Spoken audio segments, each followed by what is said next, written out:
Prioridad na makinabang sa napabahay program ng pamahalang panlalawigan ang higit 13,000 na mga informal settlers sa South Cotabato. Ayon kay Project Development Officer for Jennifer Ilaw, ang mga ito ay natukoy sa pamamagitan ng coordinated survey at validation kasama ang mga local government units. Dagdag pa ni Ilaw, higit 12,400 sa pamilya kanilang natukoy ay nakatira sa mga delikadong lugar. Kabilang sa mga ito ang mga komunidad malapit sa mga pampang ng ilog, flood-prone zone at landslide-prone areas, habang 254 naman ay nasa proseso na sa pagkuha ng legal rights sa loteng kanilang inokupahan. Naklasify naman na homeless o walang tirahan ang 82 ng mga individual, nakalakip din sa mga prioridad na mabigyan ng relocation at housing assistance.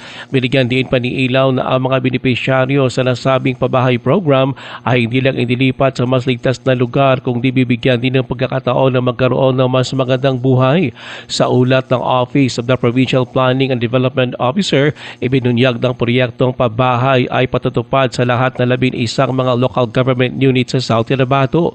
Inaasa namang tutukoy ang bawat LGU na mag-angkop ni area para pagtayuan ng housing project sa pakipag-ugnayan sa pamahalaang panlalawigan at mga national government agencies.